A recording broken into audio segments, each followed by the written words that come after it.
مدد ایک عبادت۔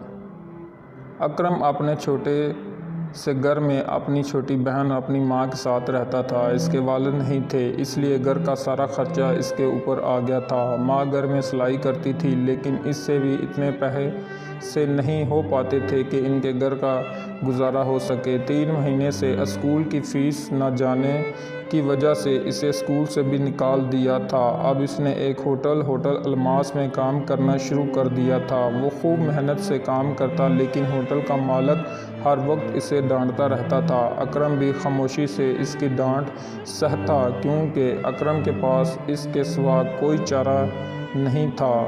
اوئے اکرم، آج شہر کے بہت بڑے سیٹھ ہمارے ہوٹل دیکھنے کے لیے آ رہے ہیں، دل لگا کر کام کرنا، استاد نے اکرم کو سمجھاتے ہوئے کہا۔ اکرم، میں تو ویسے بھی دل لگا کر ہی کام کرتا ہوں استاد۔ اکرم نے اتنا ہی کہا تھا کہ استاد نے اس کے منہ پر ایک زوردار تھپڑ جڑ دیا۔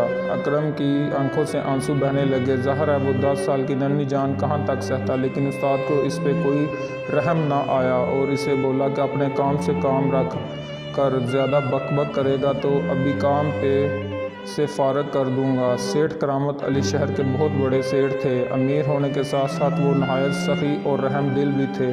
اگر کوئی ان سے کچھ مانگتا تو وہ اسے خالی ہاتھ ہرگز نہ ہی لوٹاتے، بلکہ وہ خود غریب لوگوں کو ڈھونڈتے تھے تاکہ انہیں کسی کی مدد کرنے کا نیک موقع ملے۔ آج وہ ہوٹل الماس میں کھانا کھانے جا رہے تھے۔ ہوٹل الماس زیادہ بڑا ہوٹل تو نہیں تھا، لیکن ادھر کا کھانا بڑا زبردست ہوتا تھا۔ سیٹھ کرامت علی نے بھی اس ہوٹل کی بہت تعریف سن رکھی تھی، اس لیے آج ان کا دل میں بھی ہوٹل الماس کا کھانا کھانے کی خواہش پیدا ہو گئی تھی۔ وہ ہوٹل الماس کی ایک خالی میز پر بیٹھ گئے۔ ان کے ساتھ ان کی بیوی اور بچے بھی تھے۔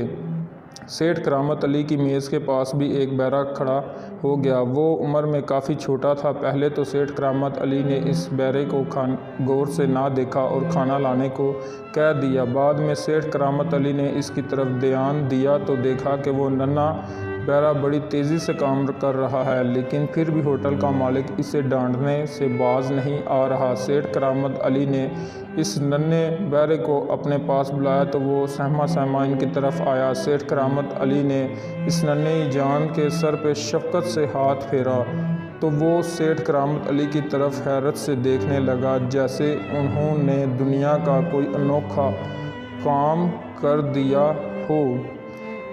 بیٹا، آپ کا نام کیا ہے؟ سیٹھ کرامت نے شفقت سے پوچھا۔ اکرم، میں جا رہا ہوں ورنہ استاد مجھے مارے گا، اکرم نے کہا اور جانے کے لیے مڑا، لیکن سیٹھ کرامت علی نے اس کا ہاتھ پکڑ کر اسے اپنی طرف کھینچ لیا۔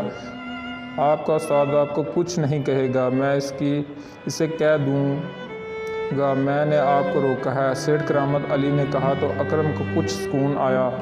بیٹا، آپ یہاں پہ کام کیوں کرتے ہو؟ آپ کے تو ابھی کھیلنے کودنے کے دن ہیں، سیٹھ کرامت علی نے کہا تو پہلے تو اکرم چپ رہا، لیکن ان کے اصرار کرنے پہ اس نے کام کرنے کی وجہ سیٹھ صاحب کو بتا دی۔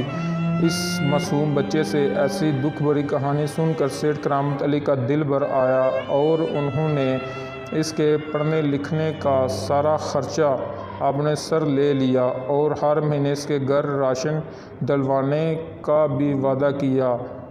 خوشخبری اس نے اپنی ماں کو سنائی تو اس کی ماں کی آنکھیں نم ہو گئی۔ ہمارے ملک میں، ہمارے شہر میں اکرم جیسے نہ جانے کتنے بچے موجود ہیں، ہم ان سب کے حالات تو ٹھیک کر نہیں سکتے، لیکن ہمارا جتنا حق ہے وہ تو ادا کر سکتے ہیں۔ اگر آپ کو اپنے آس پاس کوئی غریب بچہ نظر آئے تو بلا جھجک اس کی مدد کریں۔ آپ کی تھوڑی سی مدد سے پتہ نہیں اس کی کتنی ضروریات پوری ہو جائیں۔ اور ویسے بھی نیک کام کرتے رہنا چاہیے، صرف نماز پڑھنا ہی عبادت نہیں، کسی کی مدد کرنا بھی ایک طرح سے عبادت ہے اور اللہ تعالیٰ اس سے خوش ہوتے ہیں۔